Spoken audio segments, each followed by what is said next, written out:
Hey friend, it's me Vasco with a quick announcement. We at the Scrum Master Toolbox podcast are organizing this year's Scrum Master Summit. For tickets and details on the summit, check out the URL bit.ly/SM Summit 22. All one word, SMSUMMIT 22.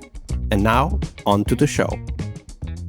Hello, everybody. Welcome to our TGIF and Product Owner episode this week with Steen Villumsen. Hi, Steen. Welcome back. Hi, Vasco. Thanks for having me.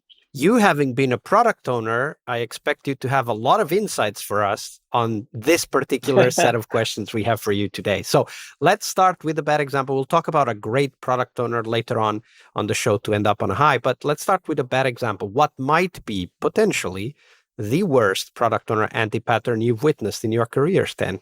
When I think of that, what comes to mind first is a product owner with little or lack of strategy for their product. So I've seen some poor examples of product owners who are really just administrators of tasks.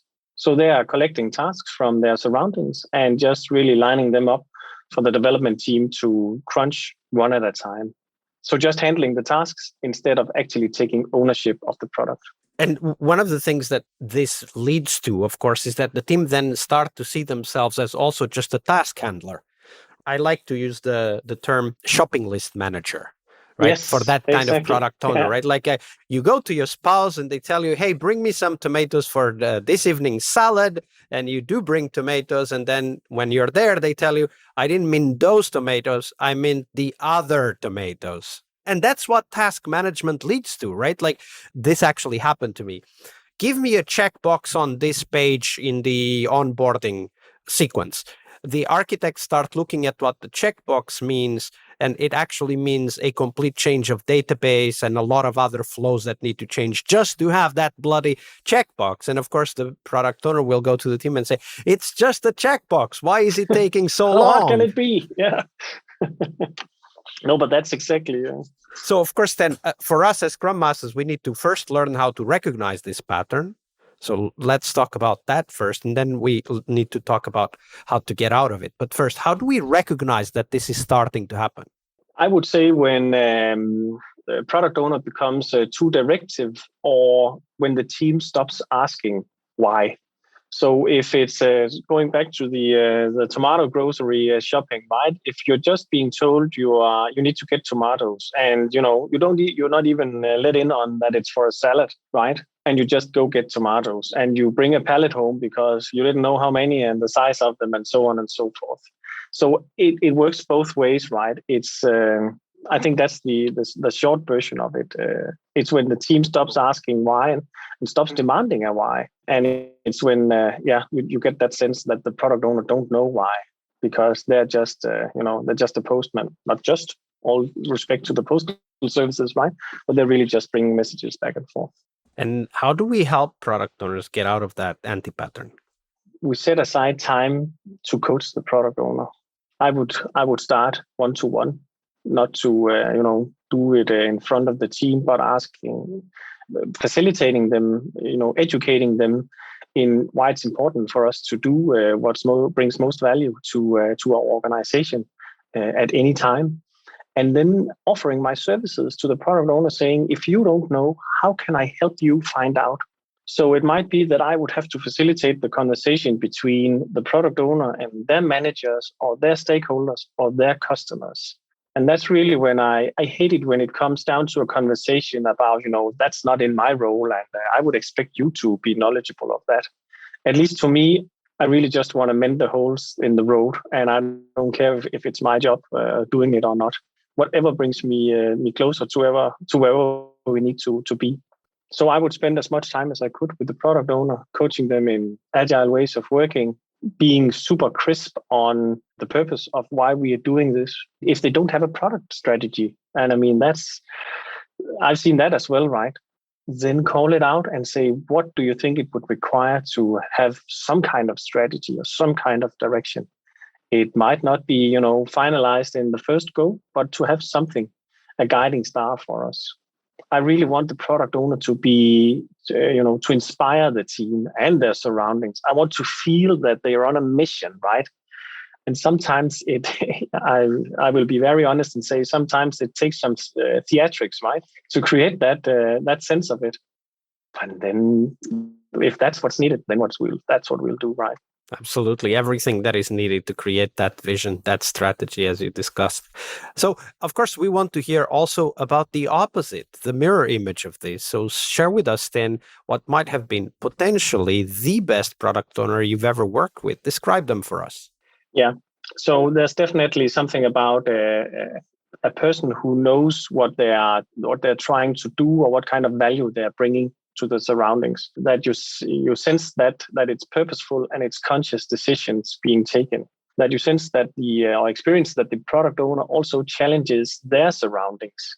And I can tell you from experience, I've seen product owners asking their leaders and customers, so what's the most important thing you want? And they will come back with 25 things that are the most important things.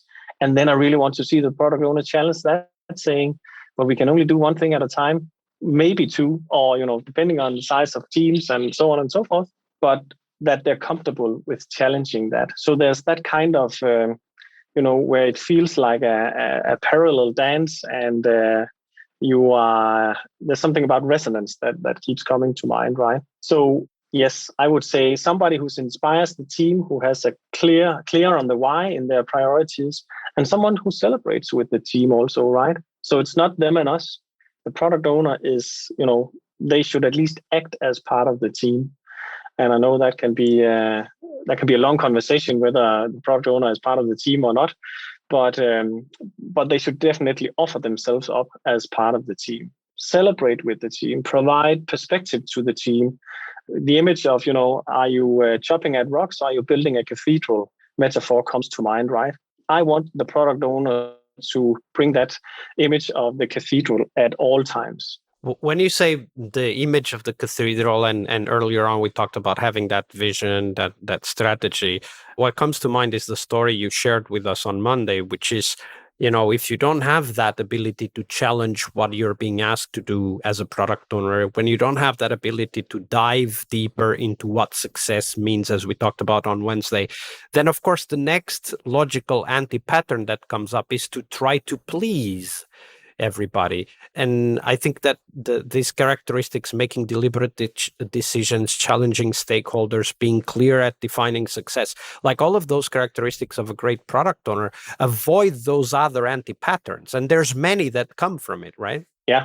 One of my pet peeves is instant gratification. It's so easy to, grab something that you're comfortable with, or, your manager is going to pat you on the back if you do this, and so on. The hard thing is changing the culture of it, right?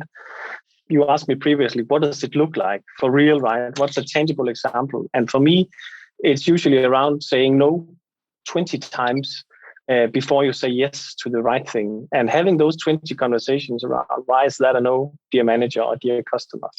They are hard and they are challenging, but it's a healthy conflict in the context of your product strategy, I would argue. Absolutely. And that's definitely a great addition to this, right? Like you can't, even if you were able to define success, you can't really follow it unless you say no to all of the other things. Exactly. They're just going to be, straying you from the path. So Steen, this is the end of the week. I mean, it's been a pleasure and filled with insights and great stories with you. Unfortunately, as everything, it eventually ends. But before we go, where can people find out more about you and the work that you're doing? LinkedIn. That's usually where I'm easiest to catch. Yeah, hit me up on LinkedIn. I'd be happy to connect there and share experiences and so on. Absolutely. And everybody, if you have questions, follow-ups, if you want to hear more about any topic we discussed this week, do connect with Steen on LinkedIn. The link will be in the show notes so that it's easy for everybody to find. Steen, it's been a pleasure. Thank you very much for your generosity with your time and your knowledge. Absolutely. Likewise, Vasco. Thank you so much for the opportunity. Hey friends, it's Vasco again, now with a bit longer announcement. I'm part of the team that is behind the Global Scrum Master Summit, the conference dedicated to the Scrum Master role. If you're a Scrum Master, the Scrum Master Summit is a place to learn, to share, and of course to meet new friends. We will have lots of live sessions where you can meet and network with other Scrum Masters from the whole globe. So make sure you check it at bit.ly/SM Summit 22. We have several amazing keynotes and 7 tracks that feature people like you and of course thought leaders sharing their insights, their knowledge, and helping you become an awesome Scrum Master. You can check out all of the details of the summit, including the keynotes announced, the track chairs, and much more at bit.ly/SM Summit 22. That's all one word. That's bit.ly/SM SUMMIT and the numeral 22. I'll see you on the conference floor.